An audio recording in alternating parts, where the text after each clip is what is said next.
Praise the Lord.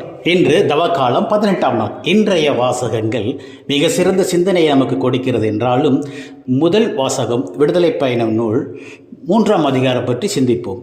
மோசே ஆட்டு மந்தையை ஓட்டிக்கொண்டு கடவுளின் மலையாம், அதாவது ஓரேபு மலை வந்தடைந்தார். அப்போது ஒரு முட்புதர் தீப்பற்றி எரிகிறது.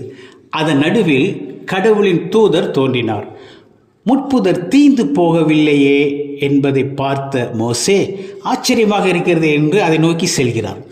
உடனே கடவுள், மோசே மோசே, இங்கே அணுகி வராதே, உன் பாதங்களில் உள்ள மிதியடிகளை அகற்றிவிடு, ஏனெனில் நீ நிற்கின்ற இந்த இடம் புனிதமான நிலம் என்கிறார்.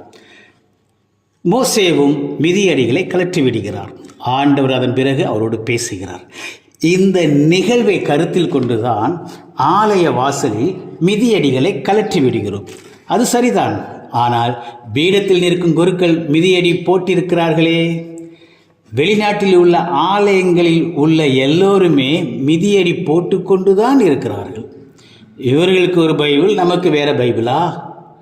எல்லோருக்கும் ஒன்றுதான். அப்படி என்றால் கடவுள் இதன் வழியாக நமக்கு என்ன செய்தி சொல்கிறார்? மோசே மோசே, அரண்மனையில் இருந்த நான் இப்போது ஆடு மேய்க்கிறேனே என்ற விரக்தியான மனநிலையை கலற்று.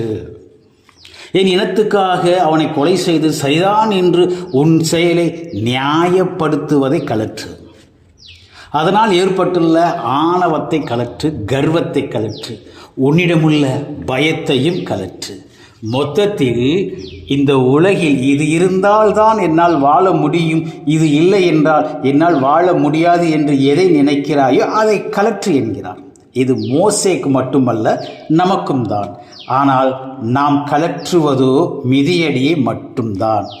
மற்ற நம்மிடம் உள்ள பகைமை, சண்டை சச்சரவு, பொறாமை, பெருமை, இச்சை, ஊனியல்பின் பாவங்கள், பணம், இன்னும் என்னென்ன, இதுதான் என்னை காப்பாற்றும், இது இல்லாட்டி என்னால் இருக்க முடியாது என்று எதையெல்லாம் நினைக்கிறீர்களோ அதையெல்லாம் நாம் சுமந்து கொண்டுதான் புனிதமான நிலம் என்கிற கோயிலுக்குள் நுழைகிறோம்.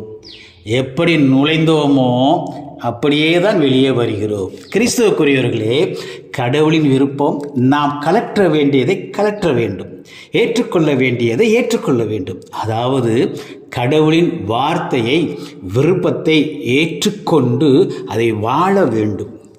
நீங்கள் விதவிதமான மிதியடி வாங்கி அணிந்து கொள்ளுங்கள், ஒரு தவறும் இல்லை. ஆனால் விதவிதமான பாவத்தை மட்டும் வாங்காதீர்கள், அதனால் ஒரு பயனும் இல்லை.